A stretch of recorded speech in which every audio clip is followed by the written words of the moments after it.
E aí, Wallace? Tudo bem? Tô tentando posicionar esse negócio de luz sem que ele me segue.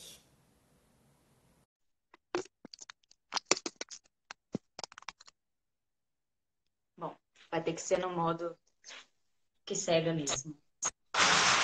Modo que cega. Bem, Ótimo. Little tô vendo nervous. uns negócios no meu background que eu vou tirar aqui porque tá muito feio, entendeu? Eu não sou obrigada. Foi bom Tem fazer que o escolher, teste né? porque eu fui lá no banheiro arrumei meu cabelo porque tava com calça. Aqui não tem muito jeito agora. Pois Rapei é. também. E a Cíntia também tá aí online, Fernanda, ei, gente, Aline, que mais? Line. Aí, boa Wallace. noite. July. Hello, July. Muito bom. E aí, Vini, tudo bem? Tudo bem, tranquilo. Feliz de estar aqui. Muito obrigado pelo convite. E tecnicamente é a minha primeira live. Eu organizo webinars, mas nunca fiz um. Você nunca fez um? Pois é, agora você vai saber, vai ter razão Feels like. empírica. Você vai ter uma argumentação empírica para fundamentar os seus conhecimentos agora. Legal. Quando o pessoal falar que tá nervoso, eu vou saber o que que é. Vou entender um pouquinho. Que é isso. Mas eu entendo completamente. É assim Vou colocar mesmo. uns filtros aqui na cara pra parecer cachorrinho e tal. Pois é, tem jeito, né? Eu fiquei vendo aqui, deixa eu ver. Enquanto a gente faz a live, a live tem jeito, João? Filtro Coringa. Tem! E aí, gente, é Halloween semana que vem. Pô, fazer uma live assim, imagina? Deixa eu mudar aqui, porque senão eu vou ficar desconcentrada. Claro. Bom, então vamos lá. Primeiro eu queria que você se apresentasse para o pessoal te conhecer. Com certeza. Faz uns 10 anos que eu dou aula de inglês, um pouquinho mais, e acho que muito do meu histórico em casa, ou até de aprendizado, de ler e tudo mais, faz com que o tema de hoje seja pronúncia para leitura. Sou apaixonado por livros, apesar de não ter lido tanto ultimamente. Já trabalhei em algumas escolas franquias, tenho alunos particulares. E também sou advisor agora, consultor pedagógico pela International School. E a gente passa um tempinho do nosso, uma parte do nosso tempo aí visitando escolas e dando feedback para professores, trabalhando com desenvolvimento.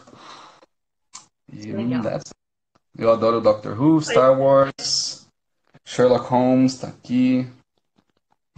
O Flash também tem um símbolozinho, tem Cubo Mágico Tô e Harry vendo, Potter, of course. of course. Eu tô aqui, olha, ninguém nunca viu o meu suporte de celular. The Hobbit. Então, estamos aí, cercado de livros, cheio de conhecimentos, né? Então, Legal, vamos lá. O bonito. tema de hoje, deixa eu escrever aqui, eu esqueci disso. Para quem vai entrar depois, não ficar perdido. Mas hoje a gente vai falar de pronúncia para leitura, de memória de trabalho e basicamente por aí, né? Umas 50 coisas não também. Várias outras coisas. Vinícius Tavares. E aí eu fiz esse comentário e quem entrar depois sabe do que se trata. Prontinho. Então, primeiro, antes da gente ir direto ao assunto mesmo, eu queria saber por que que você escolhe falar sobre isso. O que que te motiva? Foi até o seu tema de TCC, né? Então, eu imagino que tenha uma abordagem, assim, movida a motivações e Aham. também relevante para o cenário atual, porque os TCCs têm essa característica, né, de serem atuais. Enfim, por quê? Legal. Eu, na verdade, não queria falar sobre isso no meu TCC ou na minha pesquisa, e eu fui meio que levado aí pelo destino a falar sobre isso. Ah, Antes eu estava pretendendo comentar alguma coisa sobre Silent Way, a abordagem da Silent Way, e como que isso era usado para ensinar pronúncia. Porém, já nessa abordagem, analisando historicamente, a gente não tem um foco tão grande em digamos, estudar a pronúncia, né, que seria a abordagem Analítico. Eu escrevi aqui, deixa eu só pegar para não escrever, não esquecer. Analítico-linguística?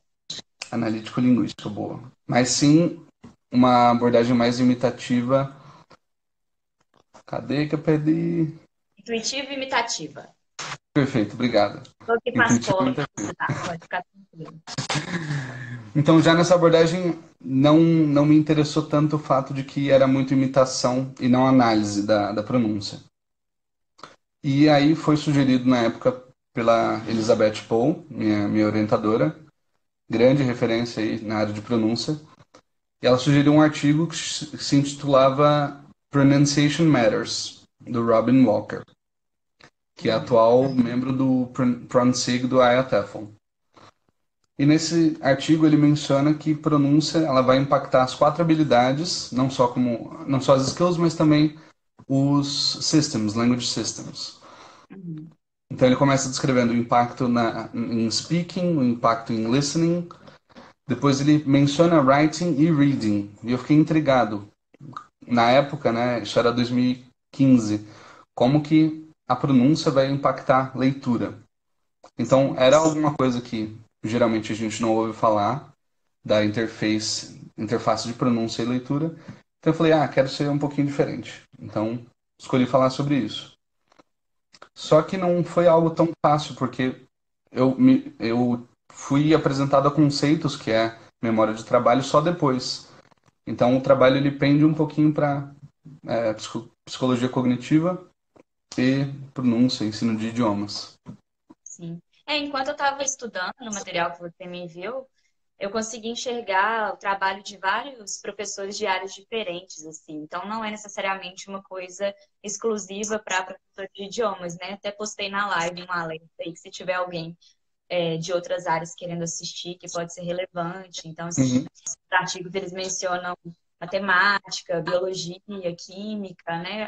As estratégias de memorização, enfim, acho que pode ser útil para muita gente, e não só para profissionais da área. Então, foi um ótimo tema que você sugeriu. Valeu. Eu confesso que eu nunca tinha ouvido falar de memória de trabalho antes, então foi um assunto muito interessante para eu correr atrás, assim. E Obrigado. estudar, e eu fiquei bem instigada. Espero que as pessoas aproveitem também. Legal. E vale lembrar que não é uma ciência exata, né? A gente está falando sobre ensino-aprendizagem, a gente está falando sobre o cérebro e tem muito chão ainda para percorrer nesse sentido. Sim, é um Mas acho negócio que tão pequeno, né? Uhum. E tão complexo. Bom, caixinha de surpresas. E eu acho que o que impacta mais aí nessa questão de memória do trabalho é que ela está inevitavelmente presente em tudo que a gente fala, ouve, escreve e lê, porque ela vai ser o sistema do cérebro responsável por manipulação de informação. Então, eu acho que não dá pra gente pensar num mundo nem acordado nem dormindo sem memória de trabalho. Pois é, e ela tá o tempo inteiro aí com a gente, então, né? Eu li que Parce- ela tem muito a ver com a seleção de informações que são relevantes, a gente processar e transformar em memória de longo prazo, longo termo, sei lá como é que fala em português, long term memory. Longo prazo. Longo prazo, longo termo, não. Tá? E Isso é interferência de aí é língua muito um. difícil, porque eu fiquei estudando tudo com material em inglês que você me mandou, aí agora eu só sei os termos em inglês, então você vai me ajudar aí a Foi traduzir. uma dificuldade que eu achei. Eu não consegui, assim. Há muita controvérsia ainda de como traduzir os termos da memória de trabalho, os sistemas. Então, pesquisa nessa área em português eu achei um pouquinho escassa. Até memória de trabalho, eu fiquei pensando se é uma tradução. Assim, claro que eu tenho um conhecimento super raso sobre isso agora, mas eu fiquei imaginando o working como um working in progress mesmo, assim, tipo, a memória trabalhando ali na hora, fazendo acontecer, sabe? Tipo, uma memória trabalhando, mais do que uma memória de trabalho. A memory working, sei lá. Eu acho que ela pode ser levada nesse sentido porque ela está o tempo inteiro funcionando. E o É, interessante é pensar nisso daí, por exemplo. A gente está se conversando aqui agora, tem um pessoal ouvindo e também participando, por favor. Mandem dúvidas, mandem perguntas aí. Se a gente puder, a gente responde. se não puder, E responde depois. Também foi boa. não. A gente pesquisa, a gente aprende. E ao passo que a gente está se ouvindo, a gente está usando a memória de trabalho para manipular essa informação e escolher as palavras para a gente responder.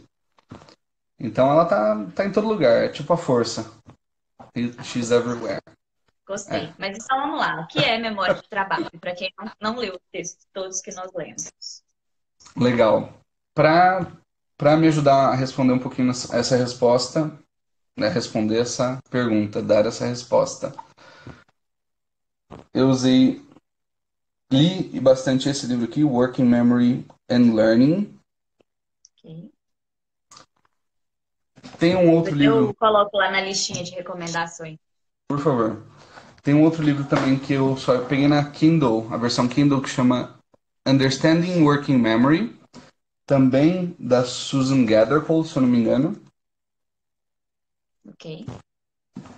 E nesse livro, a parte mais legal é que ela relaciona working memory com dislexia, descalculia, transtorno de coordenação motora, ou o nome é alguma coisa assim, e TDAH. Nossa, Então, para quem está pesquisando aí sobre learning issues ou transtornos de aprendizagem, é uma pesquisa muito legal de se fazer. falando nisso, a Pri Vicente estava aí em algum lugar. Eu vi ela entrando, então pode ser interessante para ela, se ela já não conhecer, né? E em Então, breve hello. vai fazer uma live sobre isso, sobre dislexia. Oh, nice, I'll be there. Dá para casar tudo isso aí. Perguntaram se a gente vai disponibilizar o material. Não assim, disponibilizar, né, fisicamente, mas eu vou dar sugestões. Eu não coloco link, porque o Instagram não tem essa funcionalidade de clicar no link. Então, eu só indico o nome do artigo para vocês pesquisarem depois, tá? Mas eu vou indicar todos os textos que Vini me passou para ler antes. E esses livros também que ele está mostrando aí. Valeu. E a minha mais nova, minha última aquisição foi esse daqui, Working Memory in Second Language Acquisition, da editora Telos. Foi um achado muito legal lá em Curitiba, no Southern Cone. E grandes nomes da área de pesquisa de Working Memory estão nesse livro. E, sei lá, para responder o que é Working Memory, eu falaria que ela é tipo de uma bancada de um chefe de cozinha. Até usei essa metáfora no meu trabalho. E por que ela Eu seria li seu bancada? TCC. Obrigado. O que seria essa bancada? É onde a gente tem todo o nosso arsenal para trabalhar e manipular a informação, já que a gente está falando de manipulação de informação. Eu Sim. ia falar manipulamento também. O cérebro já está dando bug aqui. A memória de trabalho não está trabalhando. Então, eu tenho essa bancada, eu tenho todas essas ferramentas. E quanto mais ferramentas eu coloco nessa bancada, pior vai ser minha organização e meu trabalho. Então, se eu sobrecarrego a minha memória de trabalho, eu não consigo manipular a informação da maneira correta. A gente posta as fotos do livro, sim, Josie. Ah, boa ideia. Você tirar as fotos, eu coloco lá. Tem que pôr minha cara. Eu descobri isso, que eu preciso pôr minha cara na foto que eu recomendo as coisas, porque senão ninguém vê. Você acredita? Então, assim, Uai, no algoritmos. Instagram. Por causa de algoritmos, as selfies chamam mais a atenção e as pessoas interagem mais por causa de elas conseguem relate, né? Então, se eu colocar uma foto de capa de livro, ele vai entender que é uma imagem em contexto e não vai mostrar muito para as pessoas. Por isso que eu ponho minha cara em tudo, tá, gente? Então, Não é então eu complexo, não ponho é? a foto da minha cara e depois vocês passam para o lado, vai estar a foto que realmente importa. Então, vamos lá. Então, imagine uma mesa de trabalho cheia de instrumento e uma pessoa precisa acessar uma ferramenta, mas ela não consegue achar, né? Porque tá tudo bagunçado. Como se Perfeito. fosse isso. Só que a nossa cabeça estiver sobrecarregada, é isso. É mais Isso, difícil da memória trabalhar. aí a gente está falando da memória de trabalho trabalhar, né? Sim. Tecnicamente, vários tipos de memória e vários autores falam de vários tipos de memória. Por exemplo, tomar um banho ou dirigir seriam consideradas memórias, aquelas lá, daquele tipo lá. Procedimentais. Procedural memories. Então a gente não fica pensando tanto depois de aprender como que lava uma louça, como que toma um banho, porque a gente já está meio que acostumado. Como que pedala de bicicleta e tudo mais. Tem memória semântica, que é baseada em sentido, ou seja, sei lá, qual a capital da França. Por exemplo, não tenho que acessar nada ali específico para saber isso. É mais meio que resposta e pergunta e resposta. Sim. Tem memória episódica também, então como foi seu primeiro dia na escola, ou como foi o dia do seu casamento, a sua primeira aula, coisas que a gente lembra, e a gente tem que diferenciar todas elas da memória de trabalho, porque a memória de trabalho seria só para manipulação de informação. Ela não é necessariamente relacionada ou está inserida na memória de longo prazo, longo termo. E existe essa. Porque eles se fala muito de memória a curto prazo, certo? Sim, Eu vi que existe uma diferença entre a memória de trabalho e esse conceito. Parece que esse conceito é um pouco ultrapassado quando comparado com memória de trabalho, o conceito de memória a curto prazo. alguns autores eles vão diferenciar isso um pouquinho, vão falar que memória de curto prazo, ela a memória de trabalho ela é mais curta do que a de curto prazo, porque a memória de a memória de trabalho ela é só para manipulação de informação. Então a gente está falando de segundos aí e não segundo o que eles consideram memória de curto prazo pode alcançar, que teria um span até de dias, dependendo do autor. Tem Entendi. alguns Eu, autores que vão. né, mais uma vez.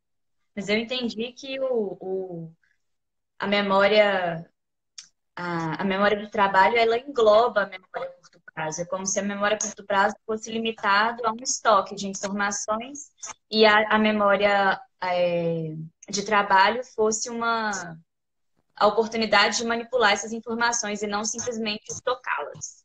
Mais ou menos por Perfeito. aí. Acho que é um bom paralelo, sim. Você usou uma palavra que é store, né? Estocar. Isso. Estou Perfeito. traduzindo livremente. Tem essa questão, sim. Os autores não falam que memória de trabalho tem a capacidade de armazenamento, mas ela seria mais uma interface entre os estímulos do meio ambiente, que seria essa ação, a memória de trabalho e a memória de longo prazo. Entendi. Então, ela é uma forma de manipular as informações que são relevantes, a fim de que um dia ela se torne uma memória de longo prazo. Mas ela é só aquela coisa mais instantânea ali. Isso. Uma outra metáfora legal que dá para usar é que a memória de trabalho é um elevador. Então, ela pega a informação da memória de longo prazo, traz para a ação ou para que a gente consiga reproduzir ou expressar ideias, e também ela pega do ambiente e ajuda a gente a estocar isso na memória de curto prazo e depois com ensaio longo prazo.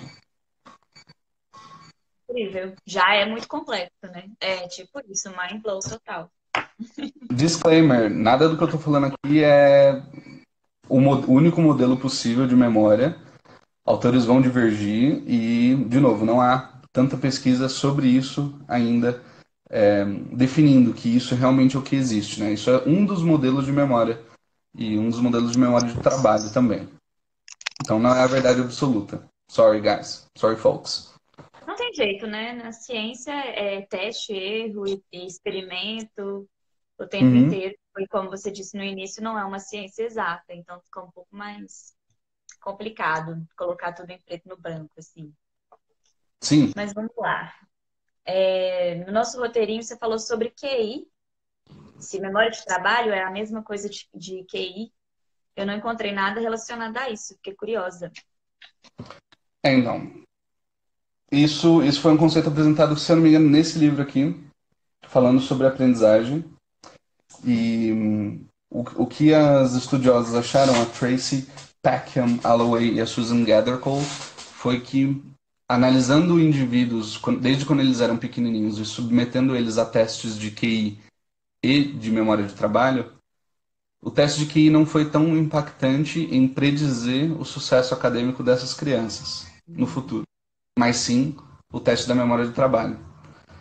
Então, tecnicamente, quem tem uma memória de trabalho mais desenvolvida, ou seja, quem consegue manipular a informação melhor, tem mais tendência a ter sucesso acadêmico, tirar notas melhores, resultados em provas e tudo mais, do que o teste de QI. Então tem Seria. muito a ver com atenção mesmo, né? Tipo, a sua capacidade de estar ali presente naquele momento, captando a informação que vem de fora e processando e manipulando mais rapidamente, assim, com mais eficiência, talvez. É mais Perfeito. relevante do que já nascer com alguma coisa, sei lá, predisposta ao aprendizado. Tem alguns conceitos sobre inteligência que falam de inteligência fluida e cristalizada, se eu não me engano. A cristalizada seria o QI, que são conhecimentos que a gente manteve aí na vida, e a fluida estaria um pouco relacionada à memória de trabalho. O ponto-chave aí, que você também mencionou, é a atenção. Não sei se é cedo para falar do modelo. O Não, que que vocês acham? nunca é cedo, nunca é tarde, não existe momento perfeito. A live é fluida, a live é tipo, a live é viva, é working memory, é isso aí. Legal. Tem esse modelo aqui que foi um dos iniciais sobre memória de trabalho, proposto pelo Alan Badley, que é o pesquisador que propôs esse modelo. Eu não sei se ele está dando foco. Tá dando Não para tá ler? dando foco, não, e ele tá invertido, talvez. Se Ai, você mudar a sua câmera, tipo tá. assim, ao invés de ser para selfie, você mudar ela e apontar pro livro, Uhum. talvez seja mais fácil. Legal. Vê se acontece. Isso, perfeito. Legal, bonito. Então, esse é o modelo inicial proposto pelo Alan Baddeley. Acho que não tem aqui fácil o nome dele. Mas, tecnicamente, esse Central Executive seria o chefe da Uhum. memória de trabalho. O Visual Spatial Sketchpad, ou esboço visoespacial, olha que bonito, é responsável por informação visual e de localização. Quem fala que, por exemplo, tem uma memória fotográfica é reportadamente como se tivesse um esboço visoespacial mais desenvolvido. E o Phonological Loop, que é a nossa querida alça fonológica, Uhum. que vai interessar mais os teachers, porque tá associado com leitura, com audição, com compreensão verbal. Então, Ótimo. nesse sistema aqui, as teorias que eles trazem, né, é que o Central Executive, que o executivo central, ele vai ser responsável por atenção. Então, Sim.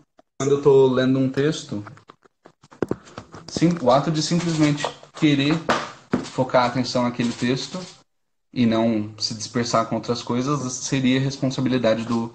Um, Os comentários que ele mostra. Não tem jeito de inverter os vídeos. é, mas também pode estar uma foto, né? Eu posso mandar um link lá do modelo. Claro, não, a gente vai dar um jeito depois de todas as imagens que forem mostradas. Se alguém tiver dificuldade de ver, a gente vai colocar amanhã no post, tá? Só conferir lá depois. A conexão tá falhando aqui ou nos dois? Bom, pra mim, você tá fluindo, tá Tá. rolando. Minha mãe tá vendo a live. Ê, Mama Vini. Legal. Dona Então Neide. vamos lá. Você falou de atenção, né? Que Uhum. como é que chama? Central Executive é o chefe da memória de trabalho e ele é responsável pela atenção. Isso. O que mais? Segundo pesquisa, é basicamente por isso. Por isso, né? Eu vi Eles não sobre isso, conseguiram priorizar diferenciar. informações que são relevantes e selecionar as informações para mandar para Uhum. dentro, mas tudo gira em torno de atenção mesmo. Uhum. Não tem muita pesquisa feita, principalmente nesse executivo central, porque eles encontram problemas. Não é um tipo de input que seja diferenciado. Não estou falando só de input visual, não estou falando só de input verbal. nem de cheiro, nem de tato, né? Mas então eles dão uma força aí para o Central Executive, para o Executivo Central, como se ele fosse responsável por muita coisa. Depois eles foram adicionar o buffer episódico ao modelo, mas acho que o que nos interessa aqui não está muito relacionado a isso. Mas sim, o Executivo Central ele é responsável por atenção. Então, quando a gente fala de transtornos de aprendizagem, por exemplo, uma das coisas que pega não é em pessoas com TDAH, mas nesse transtorno, né, transtorno de déficit de atenção, a inabilidade de filtrar ou alocar atenção para certas tarefas e a habilidade de focar, permanecer focado nessa tarefa também. Então, por isso que no outro livro, Understanding Working Memory, as autoras trazem memória de trabalho para TDAH e Uhum. onde isso impacta. Muito legal, faz muito sentido. Então vamos lá. Então no seu modelinho aí apareceu o executivo central e duas setinhas para baixo, aquela com o nome chique lá do. Eu anotei tudo em inglês, gente, tá tudo anotado, ó. Estudei, só que tudo em inglês. Visual Spatial Sketchpad. Como é que é traduzido isso? Estava no seu Chamam TCC. de, chamam de esboço visoespacial. Ah, esboço é bem, é a mesma tradução mesmo, né? Sketchpad. Isso. E a alça fonológica, That's it. né? Com duas partes que o chefe lá, o Big Boss da memória, coordena, certo? Uhum. Isso. Você Você quer que vai eu falar volte? sobre cada uma? Olha, na minha pesquisa não. Deixa eu ficar um pouquinho distante aqui. Talvez vocês consigam ver aí na foto. Na Tá minha dando. pesquisa, estudei um pouco sobre memórias do trabalho. No mestrado em linguística, esse assunto me interessou quando foi relacionado com a leitura. Pois trabalho com inglês instrumental. Nossa, Great! foi feito para você essa live. Obrigado, Prof. Lorena Aluna. Prof. Lorena Luna. Luna, Lorena Luna. Obrigado. Então, na minha pesquisa, eu não foquei tanto no esboço visoespacial, porque ele está relacionado mais à informação visual, localização. E como eu queria pesquisar relacionado à pronúncia, eu tive que ir para a alça fonológica mesmo. O que dá para a gente comentar de esboço visoespacial? Talvez para vocês tentarem lembrar do cenário e pedir para quem está vendo a live aí, lembrar do cenário das últimas férias e onde passou essas últimas férias. Meio clichê, mas se foi numa praia, se foi com os amigos, numa casa, se foi em casa mesmo. Só de lembrar ou até fechar os olhos e lembrar desse cenário, a gente está trabalhando com input visual. Uhum. E segundo os proponentes da teoria, quem responde a isso, por isso, é o esboço visoespacial. Beleza. Ele também vai ajudar a gente a fazer matemática, a aritmética mental, então, sei lá, 4 mais 4 pode ser algo mais fácil.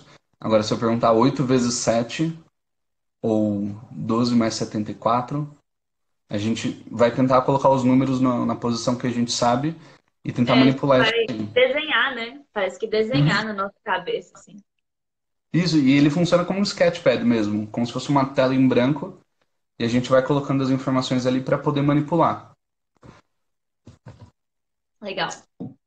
E a alça fonológica, que é o que nos interessa hoje. Nossa, linda alça fonológica. Eu estava tentando pensar em estratégias aqui para exemplificar isso, e o último exemplo de. Meu Deus, isso é falha, Ananda. Fê. Às vezes a gente vai ter habilidades diferentes aí. Mas tem outros lados maravilhosos funcionando bem aí dentro, olha só. Por exemplo, a sua alça fonológica deve estar perfect, Pois é, bem porque quando você falou desenvolvida. em 12 mais 74, eu juro que eu tentei fazer a conta, mas então eu tô te vendo, eu tô falando e eu tô pensando ao mesmo Uhum, tempo. E eu vi que uma coisa interfere com a outra também, né? uhum. Então, assim, Sim. esse negócio de eu sou multitarefas, eu faço várias coisas ao mesmo tempo. É mentira, mentira, é ruim. É Uhum. tudo mentira, tá? Cilada, esse negócio de. É multitarefa. cilada, Então, não Pina. funcionou, não. Eu não consegui fazer a... E o legal é talvez tentar perguntar para vocês, qual foi a primeira matemática que eu comentei? Qual foi a primeira conta que eu comentei? Eu Eu mencionei sei. 3 contas. Vou ver se alguém fala antes. Vou dar 5 Tandam. segundos. Ah, ninguém falou. Foi 4 mais 4. Boa. E a segunda? 12 mais 74. Que Isso. é... Teve um Não vou vezes, na fazer a conta, verdade, não. no Depois eu meio. erro. Teve um vezes no meio. Eu mencionei 3. Era o 8, 4 mais Foi 4, 8. O 12 mais 74, mas tinha o 8 vezes 6. 8 vezes 6. A gente não Esse eu vou combinou, lembrar. né? Não. Isso seria talvez uma string, uma série. E aí você sofreu agora os efeitos de recency e de primacy. Hum, que isso? Você tinha uma série de coisas para lembrar, você lembrou com mais facilidade da primeira e da última, mas não da do meio. Então, o efeito de primacy é o do primeiro. O que Ai, veio gente, meu primeiro, gato tá... Aqui, ó. ele está querendo participar? Ele tá fazendo carinho no celular, tá derrubando. Ó. Segurar. Vai lá. Aí a Josi até falou 8 vezes 7. Deve ter sido 8 vezes 7 e eu esqueci também. Eu falei que era 8 vezes 6. Então você lembrou do primeiro porque você teve mais tempo para ensaiar essa informação mentalmente. Não com atenção nela, mas ensaiou. E da última porque ele estava no final da lista. Sim, Se eu der uma lista de palavras para a gente lembrar ou contar uma história, estudos vão dizer que a gente vai ter esse efeito mesmo. A gente vai lembrar mais do começo, não tanto do meio e mais do final. interessante. Muito boa inserção, obrigado. E falando, o que a gente estava falando antes? Das contas, né? Foi das Ah, contas, eu estava tentando dar um exemplo do que era o esboço visoespacial. legal. E eu estava tentando achar, falou de matemática, eu parei de pensar. Eu estava tentando achar um exemplo da alça fonológica. E hoje em dia a gente não faz tanto isso, mas os exemplos que dão no passado, aí, em estudos de artigos, era lembrar número de telefone. Qual que é o seu Hum, número de telefone? Aí você tinha que anotar, ou você viu um número na rua e tinha que ficar ensaiando mentalmente até poder anotar em algum lugar. sim. Mas hoje, o que eu tenho usado muito nessa questão de recall e ficar lembrando é o placa de Uber. Então eu peço Uber, eu vejo lá, o seu Uber é, sei lá, Daniel e a placa é ZXC 2427. Eu não vou ficar com o celular na mão porque a gente preza por segurança. Então eu desligo e aí fico ensaiando mentalmente aquilo. É Daniel, para eu poder chamá-lo quando ele chegar. ZXC 2427. Então, e essa Aí você fica manipulação de mentalmente. informação ela vai ficar comigo até eu entrar no carro. Depois eu não preciso Já mais é. usá-la, né? E eu não Sim, preciso passá-la para a memória de longo prazo. sim. Pode esquecer Daniel para sempre. Daniel No More. É irrelevante. Então, Então esse é não tem um exemplo necessariamente a prático. ver com verbalização. Apesar de ser chamado de fonológica, eu não preciso ficar falando em voz alta, né? Daniel, Z, C, nananã. Não preciso. Não. Isso. Tô indo pra frente, né? Não, não, eu acho legal. Acho que é legal porque a gente tá addressing concerns e já falando de pontos que a gente tinha programado até, né? Que eu tinha me colocado para falar também. Quando a gente começa a ler, quando pequenos aí, a gente vocaliza muito.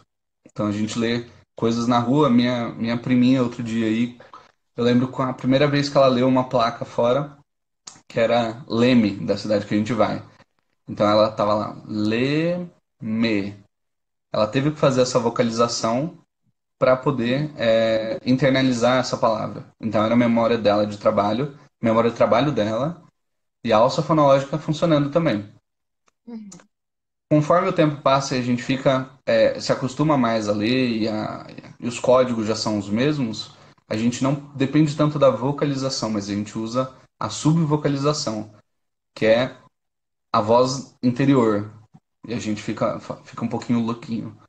botar o A gente filtro do Coringa fala agora. muito, né? Eu vi sobre essa subvocalização, achei super interessante, eu anotei aqui em algum lugar. Minhas anotações ficaram meio zoneadas. Pois eu vou Não vou querer ver. achar. Achei. Só vou... Que você traduz a informação visual em informação auditiva e aí sim você consegue processar para produzir significado. Só que tudo muito rápido, né? Isso, na questão da leitura, né? Isso. É, Achei tem. legal. É exatamente isso. Parece que enquanto a gente está lendo em silêncio também, a gente escuta a nossa própria voz transformando aquela. É um negócio muito louco, né? Muito Uhum. doido isso. Eu tô lendo e ao mesmo tempo eu tô lendo em voz alta dentro da minha cabeça. A gente vai ficar louco. Louco, ninguém vai dormir hoje. E esse negócio de TCC, se você fez esse TCC com esse tema, eu imagino tanto que você não ficou doido fazendo isso. Se ouvindo falando sobre aquilo, né? É, Phonological, tudo nessa logical loop. linguagem. E sobre isso, tem estudos que provam que a gente lembra mais ou é mais fácil fazer um ensaio de informação falada, porque ela já está em código fonológico, do que Uhum. escrita, por essa transferência de escrito para fonológico, sim. É incrível. É incrível. O nosso cérebro é impressionante. Sim, queria ver se o pessoal que está assistindo a live tem alguma pergunta até, se a gente pode, ou se você sugere Antes também de outra. fazer pergunta, eu queria dedicar esse copo d'água à Inês, que entrou aí. Eu não sei se ela continua aí. Inês só bebe água de canudinho e eu tô inspirada por ela hoje. Tô achando bom. Nice. E aí, gente, alguma pergunta? Quais passos posso dar ao meu aluno durante uma leitura? Legal, obrigado, Gabriel. Susan Gatherhold não, foi a Catherine Walker. Outro artigo iluminador aí, que ela. Deixa eu só pegar o título do artigo. Que é tudo teoricamente embasado, entendeu? Eu faço piadas que não são teoricamente embasadas, mas o conteúdo é. Olha, eu não vou conseguir achar exatamente agora, mas vai estar nas indicações da Joyce dessa linha de idiomas. É Pronunciation Teaching, not an optional extra. Então ela está advocando também pelo ensino de pronúncia e falando que não é só algo extra. Por que que ela faz isso? Em outro artigo também, ela analisa a capacidade de leitura de alunos em língua um, francês no caso, e língua 2, inglês. E ela viu que isso não depende, quer dizer, a compreensão, a habilidade de compreensão do aluno não está necessariamente atrelada ao tipo a qual língua que ele está usando, se é L1 ou L2, porque, segundo ela, a compreensão não está associada à língua. É isso Uhum. que acontece, por exemplo, quando a gente vê um filme mudo. Não tem língua ali para a gente fazer a compreensão, mas a gente tem um sequenciamento de fatos e imagens, talvez evidência aí para o buffer episódico, um outro subsistema do modelo, que a gente consegue organizar os eventos em episódios sequenciais para compreender. Então, basicamente, a Catherine Walker está falando, compreensão de leitura, ela não está dependente de língua. Então, bless you,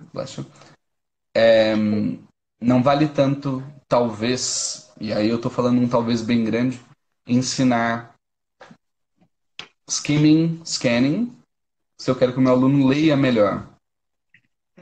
E acho que esse é o grande ponto aí da live, do tema. Por que que tá, por que que ele talvez não esteja compreendendo tanto o texto? Porque quando a pessoa lê, ela não tem representações muito concretas daquela palavra. Você fala alemão também, né, Joyce? Sim. Yeah. Pro pessoal que não fala alemão, talvez se a gente falasse uma série de palavras em alemão, sei lá, me dá uma palavra, eu falo outra e você fala outra. Ah, vielleicht wir können ein bisschen Deutsch sprechen, so Sie sehen. Natürlich, natürlich. Dann verstanden Leute nichts. Nicht, E o gar pessoal vai nicht. ficar Wir falando, können alles sagen. ok, ich bin A2 Chega. vielleicht. Então o pessoal não vai ter esse repertório linguístico para entender o que a gente tá falando ou as palavras. Não Uhum. vai poder, isso não vai permitir com que a alça fonológica ensaie as palavras, igual o Uber, por exemplo, a placa do Uber, que já está num código que a gente sabe, ZXC2724. Como não tem essa representação tão clara, eu não consigo ensaiar e a minha compreensão fica falha, porque eu vou ter que ficar voltando no texto para tentar ler e entender. Então, Sim. segundo Catherine Walker, Alan Badley, Robin Walker, Vinícius Tavares, série de idiomas, um dos jeitos de promover ensino ou até uma compreensão de textos melhor é ensinar pronúncia. Muito mara. Estou muito curiosa porque eu já quero aplicar isso amanhã. Que bonito. Então, foi o Gabriel, né, que perguntou. Sobre os É, passos para Gabriel, leitura. durante uma leitura, eu acho que o que é legal é ajudá-lo a ter um inventário fonológico mais concreto. Como que eu propus até isso no meu TCC e como que pode ser, talvez. São teorias muito grandes, são teorizações muito grandes. Mas como que a gente pode promover uma leitura melhor? Por exemplo, ensinando combinações de letras e qual o som que elas vão ter. Então, toda vez que o aluno vê T-I-O-N, ele sabe que é Shan. E nunca forte, né? Action, information, Sim. aviation. Sempre falo aviation. Isolation. Tem Uhum. muitas. Uhum. Ou, sei lá, Vai ajudar ele IGH. a construir um padrão para que ele possa se virar, né? Quando ele se deparar com novas formas que usam esse mesmo sufixo. Uhum. O David Crystal, ele fala num livro que a gente não tem tanta imprevisibilidade no inglês quanto a gente acha que é. Segundo ele, cerca de 70% das palavras na língua inglesa seguem padrões de decodificação de pronúncia e leitura. Mas Ai, que o que coisa. acontece é que elas não são tão comuns. As palavras mais comumente usadas estão nos 30% que não seguem padrão. Que mara, hein? Muito Mó bom. legal. Tá bom, ótimo. Mas a gente consegue facilitar de alguma forma, né? Agora eu Uhum. estou muito curiosa sobre essa relação entre a pronúncia e a leitura. Porque tudo bem, eu ensino meu aluno a pronunciar as palavras, eu vi lá no seu TCC que você até propôs assim, uma forma de ensinar o Simple Past, né? Aquela pronúncia, que existem três pronúncias possíveis, e de fazer as atividades. Mas se eu pego um texto, isso tem a ver com a pronúncia também? Tipo, eu estou lendo esse texto aqui do Gabriel. Eu tenho sempre pedido a eles para pegarem pronúncia, checarem pronúncia pelo Cambridge Dictionary e buscar ensinar fonemes. Então, eu saber a pronúncia desse textinho que eu estou lendo aqui, ele me ajuda na compreensão. A pronúncia está relacionada à compreensão ou só à produção de sons? Sim, é isso mesmo que acontece. Por lei em português, que é um código que você já domina, que a gente já domina, e até em inglês no nosso caso, e a gente ter essas representações claras das palavras, a gente não tem que, por exemplo, gastar ou investir brain processing power, como que é? Poder de processamento do Processamento, cérebro. tudo tradução A gente não tem que gastar energia decodificando palavra, mas sim compreendendo. é como se fosse uma coisa a menos, um obstáculo a menos para a compreensão. Então, se a gente domina a Perfeito. pronúncia, a gente tem um obstáculo a menos e ajuda a nossa memória de trabalho a funcionar de uma forma mais eficiente, porque a nossa mesa de trabalho não está com todas as ferramentas, não está lotada, então a gente consegue selecionar o que é mais relevante. Beautifully put. Isso mesmo. Eu O que estou que fazendo tudo agora, tá? Estou construindo aqui. a memória de trabalho está trabalhando? Está funcionando. Uma das coisas que me motivou, eu tive uma aluna que ela apresentava eu acho que essa mesma dificuldade que o aluno do Gabriel apresenta. Era no nível de, assim, aulas iniciais, A1 mesmo, né, começando baby steps, e eu apresentava as palavras para ela. Believe me, eram palavras que talvez para muita gente sejam básicas, mas não havia a capacidade, talvez, da alça fonológica dela de decodificar isso tão bem. Por isso que a gente fala que a memória de trabalho ela ajuda a predizer sucesso acadêmico. Então eu lembro de um caso muito específico, eu apresentei para ela RI, H-E, e até falei, isso daqui é RI. Então ela tem o input auditivo, que seria mais fácil de decodificar ou de reproduzir, de ensaiar, né? Assim como a gente já deve ter tentado. Um aluno está tentando ler uma palavra, aí você fala para ele, não olha para a palavra, foca no som e reproduz. Então isso funciona. E a aluna, ela constantemente falava si, em vez de ri. Aparecem umas Peculiar, coisas de vez em quando, né? Muito curioso. peculiar. E E não então eu. conseguia, provavelmente, né? Desassociar, corrigir, não sei, perceber às vezes. Tem alunos que não percebem. Então, eu acho que é assim uma dificuldade no na decodificação. E por isso que a gente tem que tread very carefully antes de julgar o porquê que o aluno não está conseguindo evoluir ou avançar no aprendizado da língua, né? Antes de sair jogando um monte de rótulos, né, no aluno. Sim, sim. Tem a ver com a live E, número 1 da Salinha Comunicação Não Violenta. Assistam no YouTube. boa. Tá no YouTube? Tá no YouTube. Todas. Legal.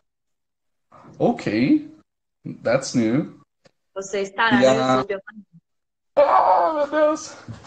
E a Priv Sente também, acho que pode ajudar bastante nesse tópico, né? Falando sobre dislexia aí. Sim. E Pode. aí, o que que eu fiz com essa aluna? Na época, eu estava lendo um livro do Stephen King, que era A Sétima Torre, e eu peguei um parágrafo que eu travei na leitura. E era um livro em português. Então, eu estava lendo, não, sempre adorei ler, nunca senti dificuldades, e eu, lendo aquele parágrafo, eu tive que voltar várias vezes. Porque eram palavras não estavam no meu vocabulário ativo, às vezes, ou porque não tinha aquela representação tão clara, a construção dele, etc. Então eu falei, vamos ver como que ela se sente lendo esse texto em português. Né? Então, experimentalmente, eu só dei esse texto para ela também ler. E foi notável um esforço muito grande, que ela estava realmente usando poder de processamento ali, e isso é cansativo, né, para quem está tentando decodificar. Sim. Eu não sei se vocês lembram aí, mas quando eu aprendi inglês, eu estava aprendendo inglês, né? Só de ver muito inglês, ou estudar muito inglês, meu cérebro ficava cansado de esforço. Então acho que isso tem muito a ver com a possível dificuldade dela. Sim. Eu tô conferindo aqui o É, nome. sim. Ananda Vicente. Nanda, thanks. Alguma forma de ajudar. Eu espero que realmente seja um trabalho aí de pronúncia, mas eu realmente recomendaria para um acompanhamento mais clínico, né? Não tenho essa especialidade de saber o que está causando esse problema na associação de sons e letras dela. Uhum. E na minha área de pesquisa ainda não vi nada sobre realmente dislexia. Tem um site muito bom que eu recomendo para todo mundo que chama understood.org.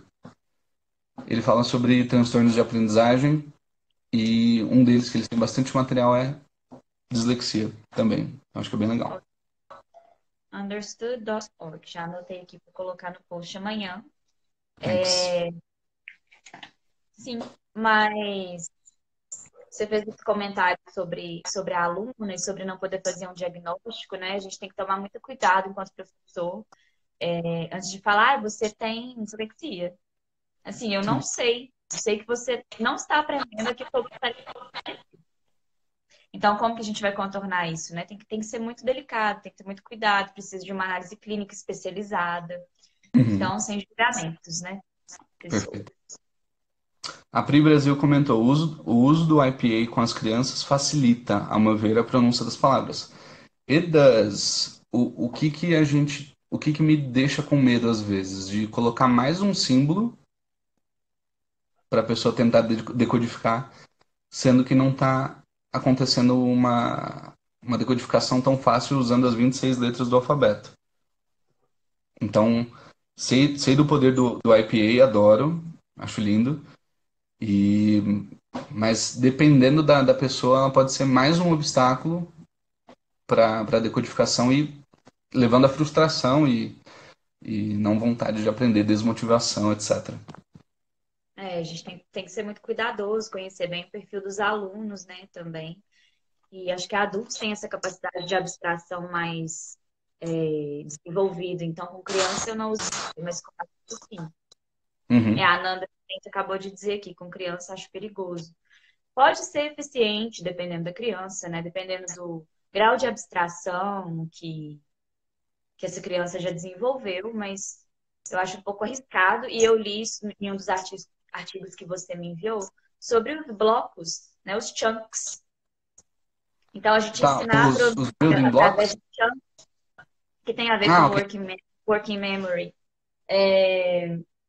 Por exemplo, deram uma sequência de números para um corredor memorizar e ele não conseguia memorizar de jeito nenhum. E aí, o que que ele fez? Ele pegou aqueles números e colocou como tempos de corrida. Então, 2 pontinhos, 34, que é 1 minuto e 34, não sei. 1 hora e 34. Ele conseguiu memorizar por causa de chunks que fazem sentido para ele, né? Uhum. Então, ao invés de aprender uma sequência isolada de números aleatórios, fazer esses chunks. E ele também dá um teste de letras, de memorização de letras, joga um monte de letra aleatória. E depois ele reorganiza essas letras de forma a formar sílabas pronunciáveis. Então, essas sílabas pronunciáveis, elas são mais fáceis de memorizar do que aquele tanto de letra bagunçada e aleatória. Eu achei isso muito interessante, eu acho que ajuda bastante os alunos a aprenderem a pronunciar e a entender e a ler, né? Uhum. Em teorias, falando de teoria de memória de trabalho, esses são assuntos chamados aí chunking e binding, que a gente está pegando a informação e colocando ela em pedaços para a gente não ter que manipular 50 itens na nossa bancada, mas, sei lá, 25 ou metade disso, né? Um exemplo disso de chunking, deixa eu ver. Eu não sei se eu ia dar um exemplo ou se eu ia falar sobre chunking. Na pesquisa, eles têm um outro artigo muito bom também falando sobre a capacidade de recall information. E o título do artigo, se não me engano, é Magical Mystery 4. Não é Beatle-like, mas... Aqui, ó, Nelson Cohen, The Magical Mystery 4. Eles falam que o cérebro humano, aí numa uma idade, em média, average, sei lá, de um adulto, consegue lembrar e manipular de 3 a 7 itens. Só que a gente pode pensar em 7 itens como se fossem Z, Y, Z, X, Y, W, tá, U, ou lembrar de 5 itens que sejam chunks. Então, would you like, I don't know, let's see, que são chunks, né? E aí, por isso que você tinha comentado, de em vez de ensinar pedaços isolados, ensinar chunks, porque a gente só trabalha com aquele pedaço ali. Sim. A Lorena está perguntando aqui sobre a aquisição de vocabulário para adultos, se a pronúncia das palavras ajuda a internalizar. Yes, segundo os teóricos de working memory, sim. Por quê? E às vezes o que que eu vejo acontecendo? Os alunos estão lendo e toda vez que eles sentem alguma dificuldade de decodificar uma palavra X, eles travam. O que que basicamente está acontecendo? As áreas do cérebro mais associadas a working memory, que é o lóbulo pré-frontal, estão ativadas. Então tem muito sangue correndo ali. Eles estão se esforçando para decodificar. E aí não sobra tanto sangue para as áreas relacionadas à língua. Não que a gente esteja falando de compartimentos específicos. Mas se eu vejo uma palavra e já sei, já tenho uma referência clara daquela palavra, por exemplo, teacher, que talvez seja uma das coisas que eles mais falam, não há essa trava para decodificar. Eu sei que ali vai ser teacher, então não vai ter que passar por todo o processo de ensaio para eu entender e internalizar.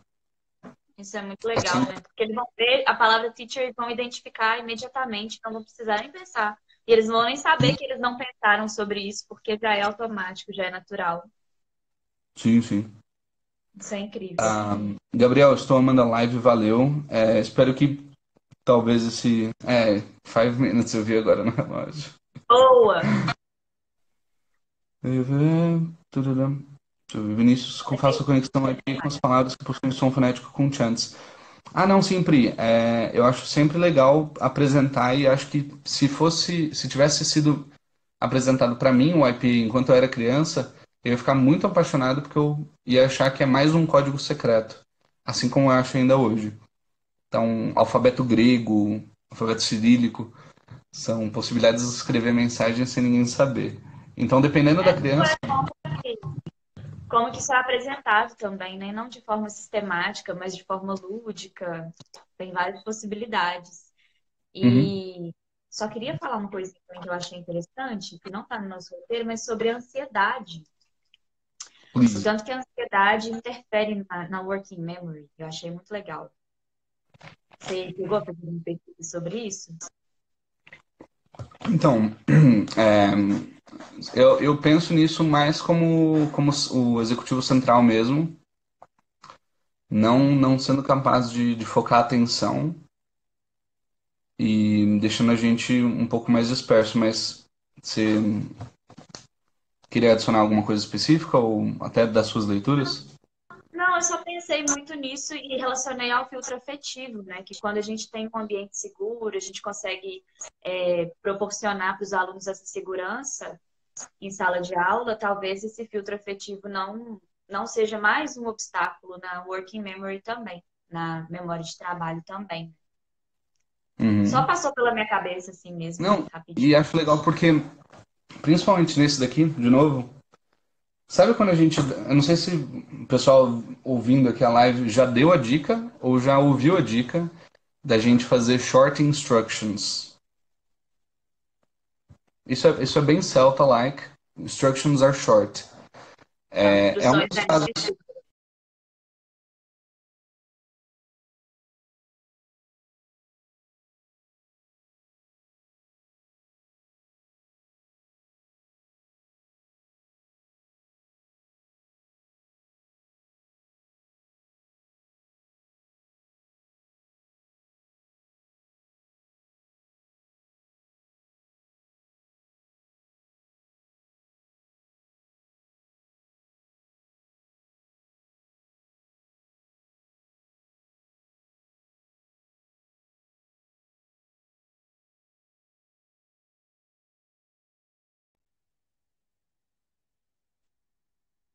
Oi,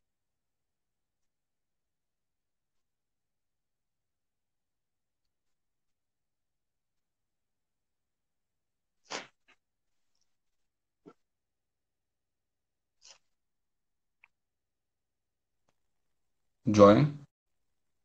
oi, voltei. Ah, era o seu mesmo? Eu achei que era o seu, ficou meio travado o seu rosto assim. E aí, quando eu fui ver meu modem, a minha internet caiu. Então, eu tô usando 4G agora.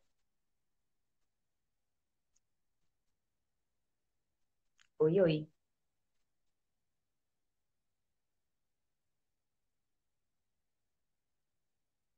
Oi! Ai, meu Deus do céu.